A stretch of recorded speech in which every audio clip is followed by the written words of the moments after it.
Okay, good evening, everyone. Welcome to the Finance and Property Committee meeting. It is Tuesday, August 5th, 2014. My name is James Stack. I'm chairman of the committee.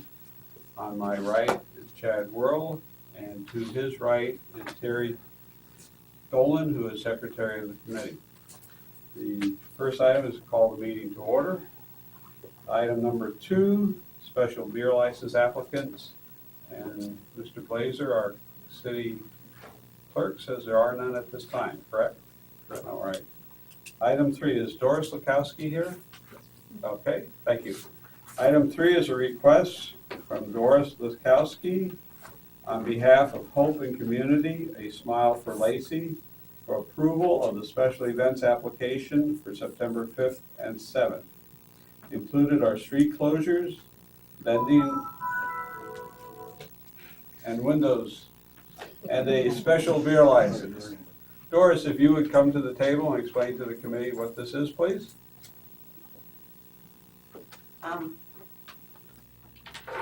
This is set up for a foundation in my daughter's name. Passed away from leukemia. Foundation goes through the Encourage, Suffolk County. The money raised for that weekend goes out to other families that have children that have long-term illness or disease, that we can help families out financially. We get some money with that. We have a full weekend. Friday night is out at Ridges with the golf outing.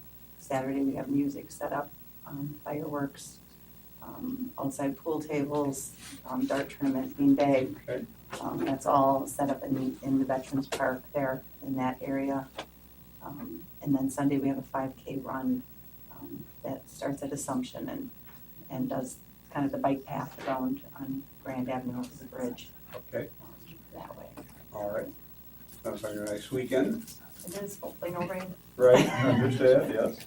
Okay, committee, is there any questions? Just Yes. one, it's nothing major, but is this event application really for the 5th through No, the it's gonna be the 7th? 6th and 7th. Yeah, it's for the 5th, 6th, and 7th. Okay. This is the annual, Yes, regular this annual is event. the 5th year that we've done it. Okay, just want to clarify that. All right, thank you. Make a motion to approve the request. Motion made, is there a second? Second? All, any discussion? All in favor, say aye. Aye. Motion passes. Okay, you're all set. Thank you. And I said the 6th and 9th, I missed that, I apologize. Thank you for coming by this evening. Right. Item number 4 is a request from the Wisconsin Rapids Area Habitat for Humanity to waive I think it would be for the waiver of the cost of the installation of sanitary sewer and water leads at 1120 2 Mile Avenue. And do we have someone from Habitat for Humanity? Yes. And you are, please? My name is John Neidhold. Okay, John, you want to come up to the table, please? Hayden Ward, who is our board president, had this meeting scheduled for next Tuesday night, but so he can't make it. I'm the chairman of the Building and Site Committee for the affiliate here in Wisconsin Rapids. This is our 13th project in the Rapids. And when we got the lot that we're building on, we were under the assumption that the water and sewer were in. Water spigot is there and so forth. And we knew there was an easement on it for this sewer that runs from a lot behind it. But turns out that the lot behind it used up all the connections to the city system. So we're got a house here without sewer and water service there right now. We did run the lines from the house out to the right-of-way line, and the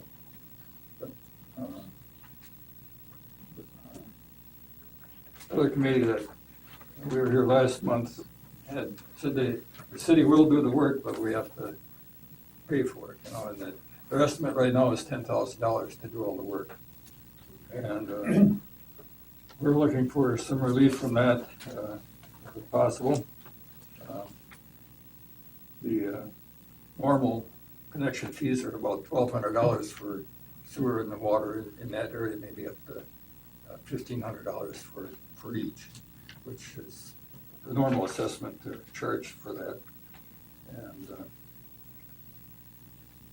so we're looking at for some relief on that.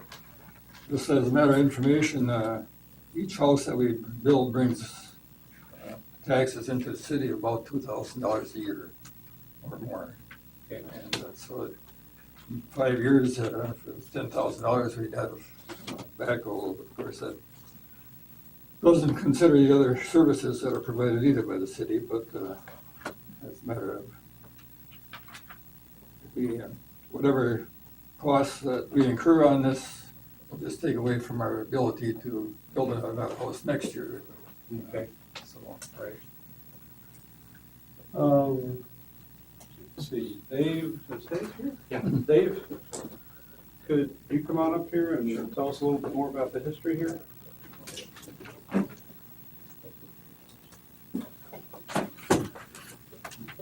The way we understand it, those Bill Mertens annexed the property in on Weeping Willow Lane and needed city sewer and water. He obtained an easement from, I don't know the name of the original property owner, to use the leads that the city had put into the vacant lot on 2 Mile Avenue.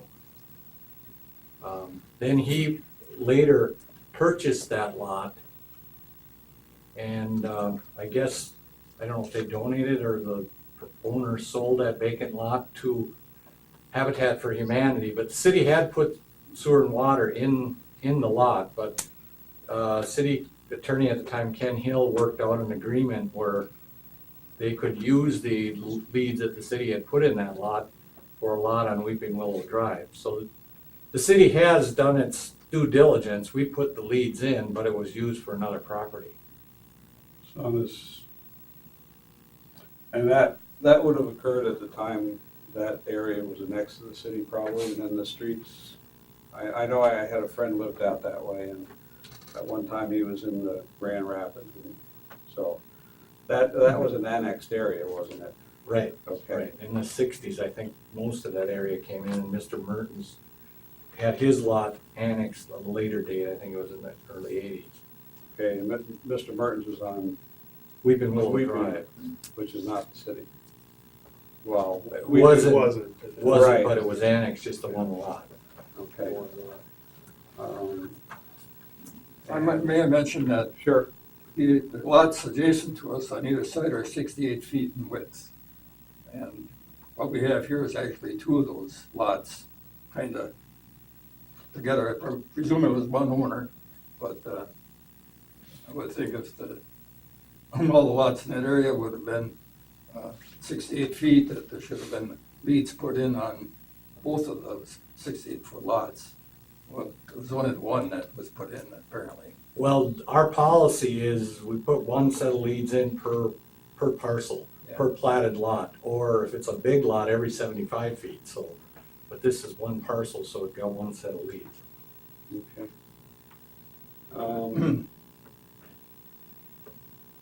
But again, our total width is 136 feet, so it should have been more than the 75 feet. Right, but the city won't put it in if it's one Yeah, parcel. it missed it. We only put leads in for each platted parcel. So when this was annexed and the lots platted, each lot on 2 Mile Right. did get its own That's all Leads. sewer and water. as per policy, Well, by ordinance. by ordinance, Yeah. okay? Okay. The $10,000, is that an estimate, I guess? It's How an does that es- fit in? Yeah, it's an estimate with city forces. Okay, all right. To do the work, they could have a contractor do the work? Right, if they so choose, if it's a licensed and bonded excavating contractor and a plumber to put the utilities in. All right.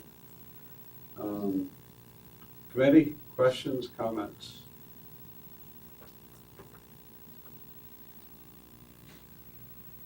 So you're basically asking us to waive.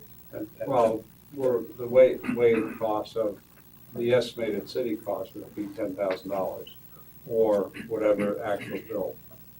Because this falls in like when we do other work in the city, we give the people an estimate, and then when work is done, they're charged the Yeah, if we do time and materials, on that basis, yeah.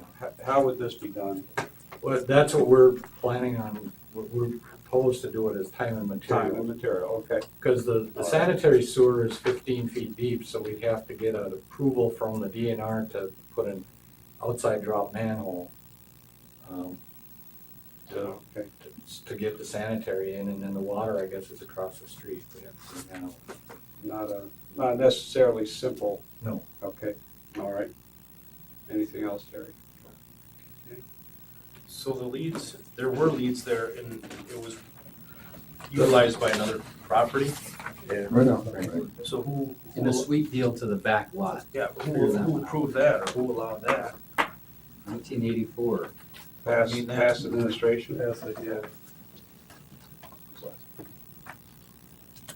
But it was a private matter where they granted an easement for the utilities to cross. Sure. But they used the laterals that were supposed to be used for this lot. Jim Chairman, Todd's got a, Yes, could I ask for some clarification? sure. So rather than you're asking the city to waive the 10,000, you normally pay, or Habitat for Humanity normally pays 1,200, Well, or does it ask the city to waive the I think- 1,200? not only Habitat, but anybody that gets hooked up to the city is what their standard rate is. If you got a lead. Yeah, if we're coming through with construction and the road is tore up, and that's all we charge for sewer and water, because we're already excavated. And then, well, the property owners do get charged for curb and gutter and permanent street surfacing when we put the street back together. This is a situation where we have done our work, I in know. effect, our, Right. what's required of us, then the leads removed from the property fronting 2 Mile back to the property fronting Weeping Willow. To, There's no way to tie into those leads. well, Two houses. then you'd be a question of if there was a backup or problems, whose problem was it? And the water line going in is only a 3/4 inch line, and normally it's 1 inch. So. It's an unusual situation. Pardon? It's unusual, I mean. Yeah, it is, and to the disadvantage of Habitat for Humanity in this case. I don't think we can waive the $10,000, I don't expect that you know. at all, but whatever it would. I understand you're bringing it to the committee, certainly. Mayor? I just had a question if they've obtained, because they could have private contractors do the work too, and given you're a nonprofit organization and kind of a mission and purpose, maybe a number of contractors may provide the work for. I haven't approached any. Okay. to be honest, Okay. but, Yeah, and I certainly understand what you want to do, and you would prefer not to spend any more than necessary as you do things with your projects. But this, I don't think we can waive the $10,000 myself. I'd leave it up to the committee, though, what they would like to do. And anyone else like to comment? Oh, Yeah, you sorry, don't have, excuse me. the ordinance says you please, the properties need to be charged these special assessments, and there's no, your ordinance doesn't, there's no Correct. waivers allowed in the ordinance, and unfortunately, that's, and the assessments go to the property, not to the property owner. So no matter who owns it, whether it's Habitat for Humanity or a business or whatever, that's kind of the foundation of all special assessments, and they have to be reasonable, and they can't be arbitrary and capricious. And so we have this, special assessments, it's a tax, it's a uniformity under the law, that type of thing. So we really can't pick and choose who we're going to charge and how much. We have a system in place, and that's kind of what we have to stick with, unfortunately. Okay. Yes, It was a question I had at Public Works last month when it came forward to us, and I okay. don't know that it really got answered because I don't think there was information at the time, but did we ever find out if waivers had been granted in the past for Habitat for Humanity homes? I remember one on 23rd Avenue, the council just decided to charge them what we charge for the leads. It's the only one I remember. Most of them have leads and they split a lot and made a new lot, I think, on 23rd Avenue. And that's what they were charged on 23rd Avenue. What's the special assessment or the full installation price? Just what the leads, we charge for just putting the leads in. What would the cost of just putting the leads in be in this case? Well, our estimated cost just for the leads is about, let's see, I think it's $1,019 or something like on that order. Special assessment rate for the installation leads is $2,317. Oh, is that what this? Oh, yeah, Okay, that's okay. Yeah, for both of them, yeah. Okay. One Oh, for two. yeah, yeah.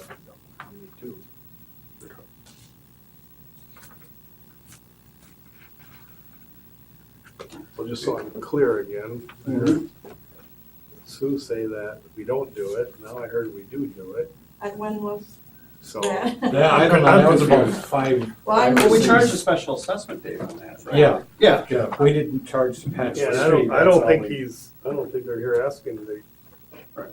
get it all paid for. The one on 23rd, I think, was about 5 years ago. Five. We don't change that much. Mhm. I mean, it's unfortunate, but When the property owner gave it to you, did they disclose that it was not improved? And, I mean, is that why they kind of wanted to get rid of it, because they didn't want to pay this assessment? I wasn't involved with it. Yeah. I mean, I that's think it's really, unfortunate. When I drive by or drove by it, it was water stopped. We knew the sewer was on one side of it. Any other questions or discussion? I call for a motion then? I motion to deny the request. All right. Okay, there's a motion to deny the request. Is there a second? I'll second.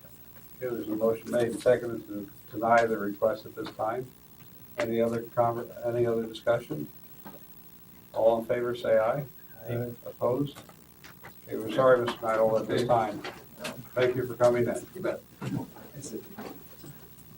Item number 5, a request from the Planning and Economic Development to give authorization for the mayor to sign an annexation petition for parcel numbers 07-00302 and 07-00302A. Mr. Teagan, if you would join us.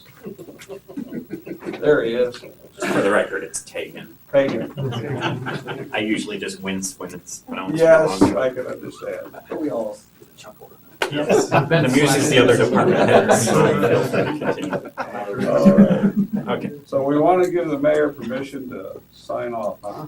Yeah, basically, there's been a fair amount of interest in annexing the property across Highway 54. Hopefully, there was a map in the packet. And the city has these two odd remnant parcels that were left over from when Highway 54 was constructed. They don't serve any purpose. They're not there for stormwater. They're not needed for right-of-way. They're just kind of hanging out there. They are currently still within the town of Grand Rapids. So in an attempt to try and allow us to clean up maps, if and when the property to the east ever decides to annex, basically what we're asking is to allow the mayor to sign on behalf of the city, and then that would bring in the properties.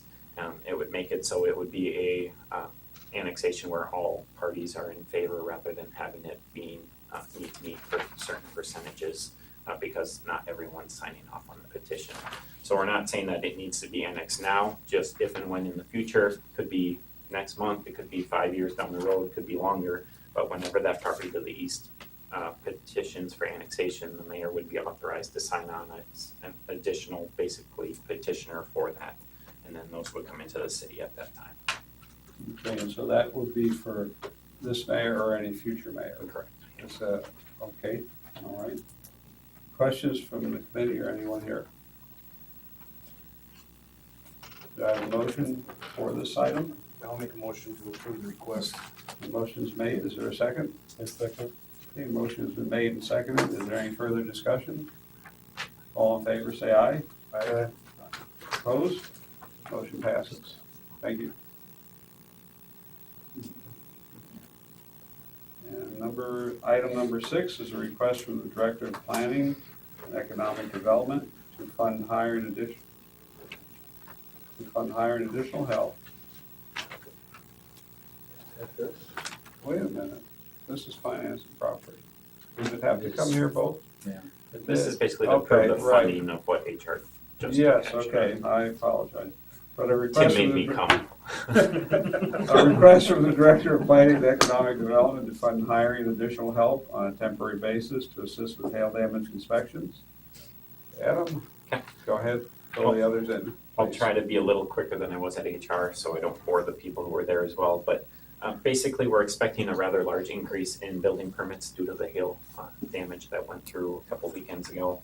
I tried to put together some projections. So on the first page, which is the one labeled 4-week projection, the top area tries to project out that additional revenue that we're expecting with an average remodel repair cost of around $8,000. That results in a $64 permit, and ranging anywhere then for revenue from 500 permits of $32,000 up to 2,500 permits where it would be $160,000. So basically, that was put together to show that there is going to be a potentially rather substantial amount of additional income coming into the department that would be ideally earmarked to pay for the inspections that are going to be necessary for basically this increase.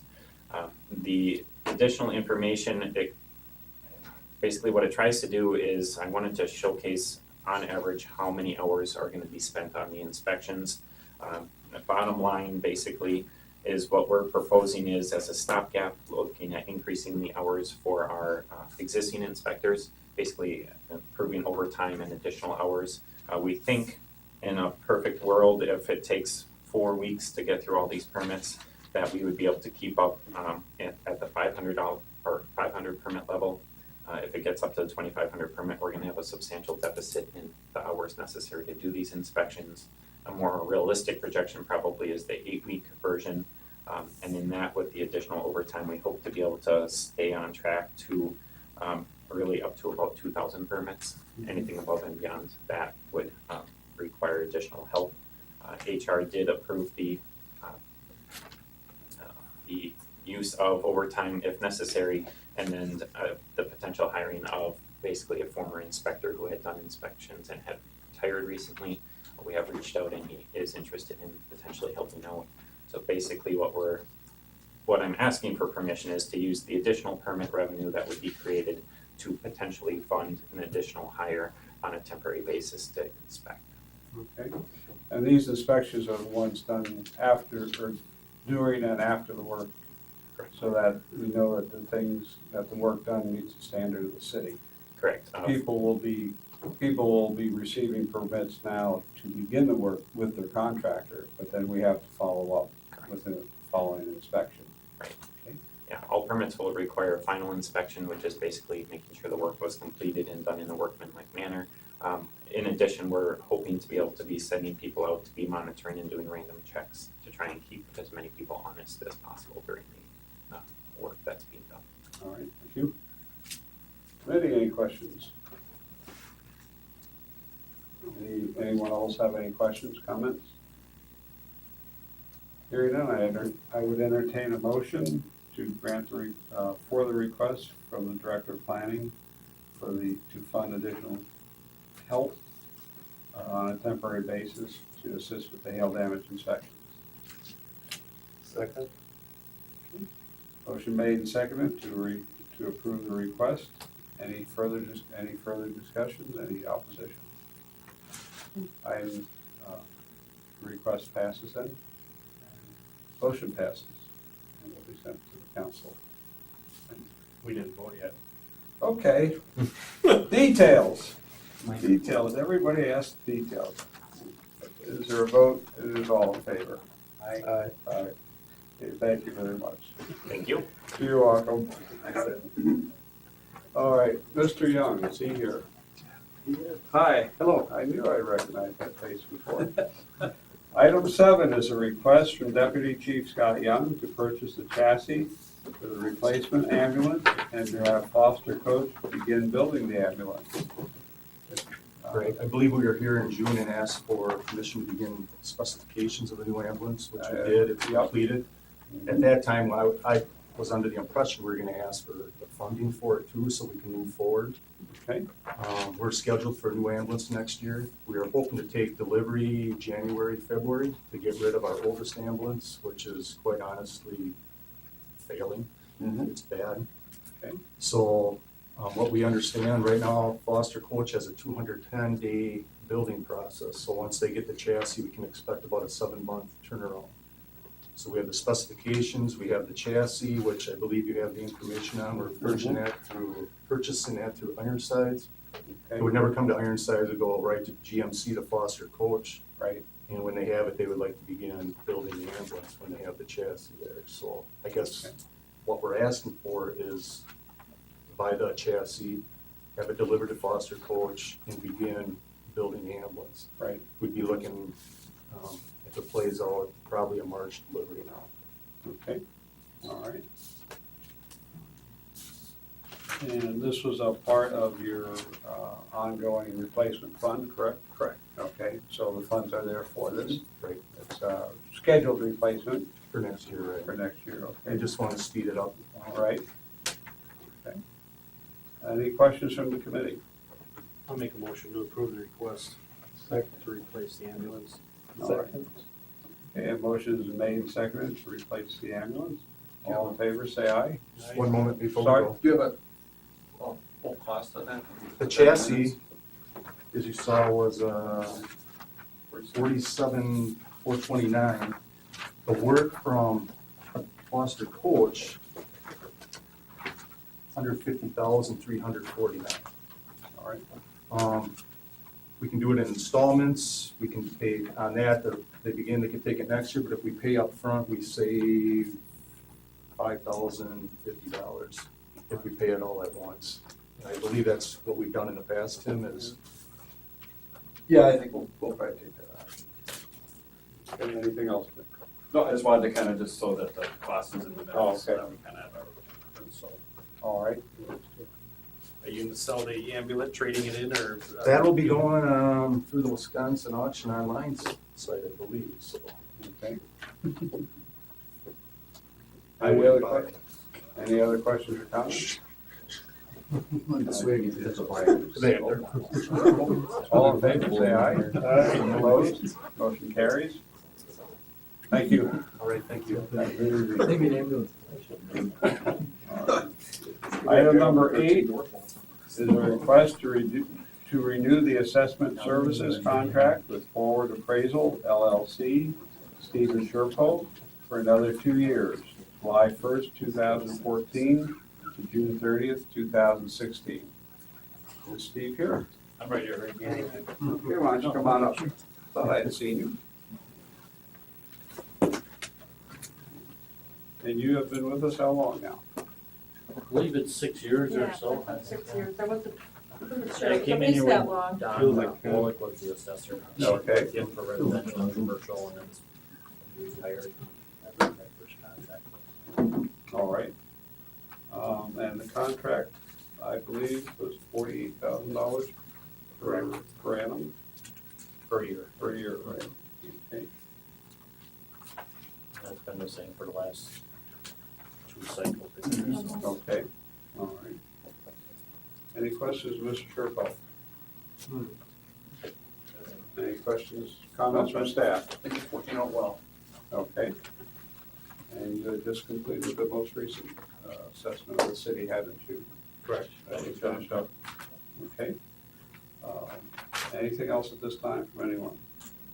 I'll make a motion to approve the request to renew the assessment service contract All right. Ford Appraisal LLC.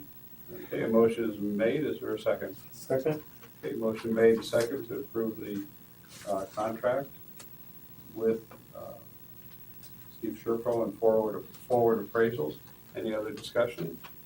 All in favor, say aye.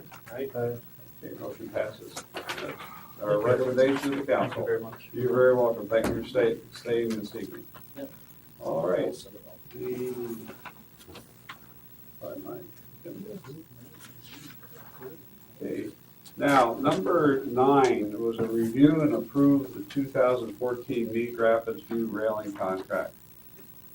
There was a mistake made. There was supposed to be 2 items on the agenda, and there were not. So I'm going to table item 9 at this time, and we'll meet again on that. I don't know where the hiccup occurred, but there were supposed to be 2, and there was just the 1, so we'll table that item to another meeting. Item number 10 is the beverage operator license applications. Shane told me that there was 1 denied, is that correct? Correct. All right. All others were approved through the standard process and so on. Is that correct, Shane? Correct. Okay, Please do the background. right, okay. The one that was denied, that person will be contacted and noted why the denial was made, and they will have the option to appeal. At this time, would there be a motion to approve those operator licenses that were found in order?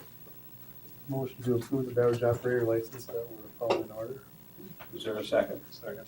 Motion made and seconded to approve the beverage operator license applications with the 1 exception. Excuse me, Jim. Yes, We do new and renewal separate?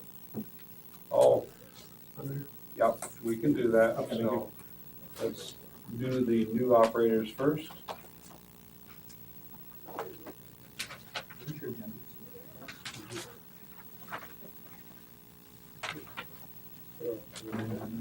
Yeah. Yep. We're all good.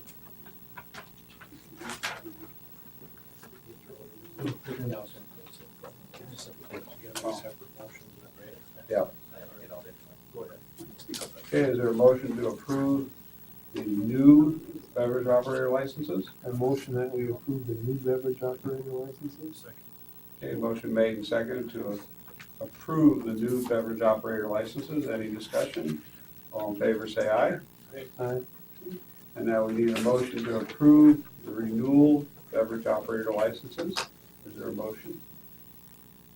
Motion that we approve the renewal beverage operator licenses. Second. Motion made and seconded to approve the renewal beverage operator licenses. All in favor, say aye. Aye. Opposed? Motion passes. All right, yes.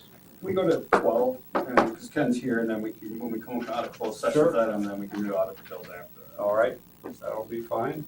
if that's all right. Yep. Okay. Ken, yep. Okay, all right. Oh, yeah, make the motion. Yep, you gotta do that first. Pardon? No, you're welcome to say as an alternate. Okay. Item number 12, in open session, the committee will vote to go into closed session under section 19.85, parent 1, parent E of the Wisconsin statutes, which reads, deliberating or negotiating the purchasing of public properties, the investing of public funds, or conducting other specified public business, whenever competitive or bargaining reasons require a closed session. And under section 19.85, parent 1, parent F of the Wisconsin statute, which reads, considering financial, medical, social, or personal histories or disciplinary data of specific persons, preliminary consideration of specific personal problems, or the investigation of charges against specific persons, except where paragraph parentheses B applies, which, if discussed in public, would be likely to have a substantial adverse effect upon the reputation of any person referred to in such histories or data, or involved in such problems or investigations. 12B, see attachment 8. In closed session, the committee will discuss the status of a promissory note from M&W Fiberglass LLC, ECC Corrosions Incorporated, and a request to extend the terms of the promissory note dated February 28, 2007. The commission may return to open session and may take action or make recommendations regarding item 12B. I move to go into closed session. Motion made, seconded to go into closed session. All in favor? Aye. Okay.